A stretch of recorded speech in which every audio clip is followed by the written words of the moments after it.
बात आज की चैनल के कार्यक्रम आर पार में मैं सुरेंद्र चतुर्वेदी आपका स्वागत करता हूं। दोस्तों, तो क्या केकड़ी होगा राज्य का बेहतरीन स्मार्ट सिटी?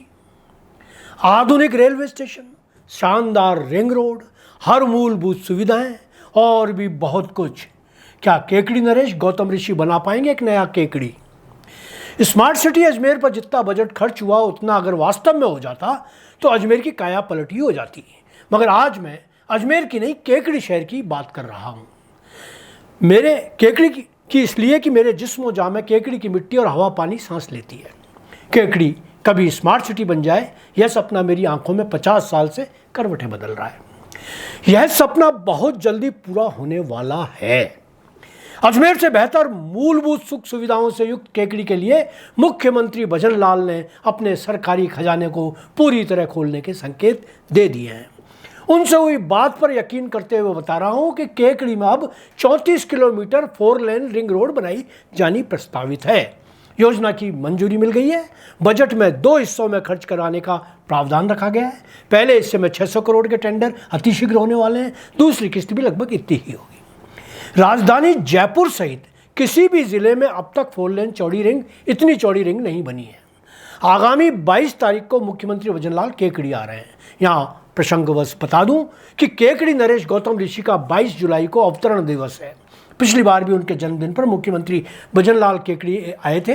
उन्होंने नसीराबाद से देवली तक के राष्ट्रीय मार्ग को चौड़ा करने की घोषणा की थी। आपको याद होगा कि इस मार्ग को चौड़ा करने की जिद पर गौतम ऋषि ने पांव की जूतियों का त्याग कर दिया था।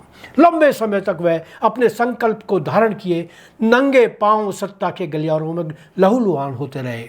प्रधानमंत्री मोदी तक ने इस जन संकल्प को सराहा था। गौतम ऋषि केकड़ी के इकलौते ऐसे जननायक होंगे जो मंत्री पद से भले ही फिलहाल दूर हों, लेकिन उनका रुतबा सत्ता के सर पर जादू बनकर बोलता है। सत्ता में उनकी आवाज काले ब्राह्मण का उद्घोष माना जाता है। शत्रुघ्न गौतम उर्फ गौतम ऋषि बहुत जल्दी केकड़ी को रेलवे लाइन से जोड़ने का नामुमकिन काम भी करने की जिद पर अड़े हैं। इस काले ब्राह्मण का कहना है कि उनके कार्यकाल में वे इस काम को कागजों से निकालकर जमीन दिखा देंगे। बहुत जल्दी ये योजना फलीभूत हो जाएगी। यद्यपि केकड़ी सियासत की दृष्टि से हमेशा उपजाऊ जमीन रही है। गौतम ऋषि से पहले यहाँ राज ऋषि रघु शर्मा विधायक हुआ करते थे। उनके पूरी राज्य में अलग से तूती बोलती थी। स्वास्थ्य मंत्री के रूप में उन्होंने कोरोना काल में जितना पैसा खर्च किया, कमाया कितना, इसकी जानकारी मुझे नहीं है। उतना कभी किसी काल में नहीं हुआ होगा। पुत्र सागर शर्मा के लिए उनकी लहरें ज्वार भाटा बनकर भले ही उठती रहीं, मगर केकड़ी के विकास में उन्होंने ऐसा कोई उल्लेखनीय काम नहीं किया जिससे उनको इतिहास पुरुष कहा जाए। इस बार केकड़ी को लेकर उनके छोटे भाई शत्रुघ्न गौतम ने केकड़ी के विकास का वो सपना देख रखा है जिसे पूरा करने के बाद वे निश्चित रूप से जननायक के रूप में पहचान बना लेंगे। पिछले दिनों उन्होंने रीको की कब्जा की हुई जमीन को खाली करवाया और बिकवाया। 100 करोड़ की राशि इस बेचान के साथ नगर परिषद को मिली।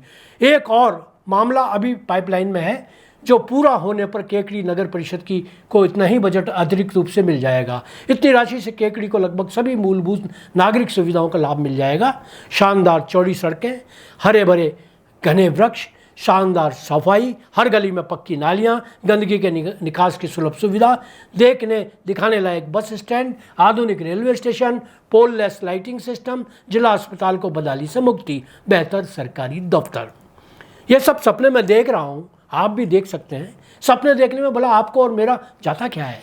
सपने कौन सी हमको पूरे करने हैं। मगर दोस्तों, यदि जिद पर आए इस काले ब्राह्मण ने चोटी में गांठ बांध ली तो हमारे सपने पूरे होने में कहीं कोई शक नहीं रहेगा। बस ईश्वर अल्लाह से प्रार्थना करो कि ब्राह्मण देवता किसी भी कुदृष्टि का शिकार ना हो, मंत्रिमंडल का शीघ्र विस्तार हो, केकड़ी देश के नक्शे पर अलग से रेखांकित हो। तथास्तु, इलाही आमीन। आज इतना ही, धन्यवाद।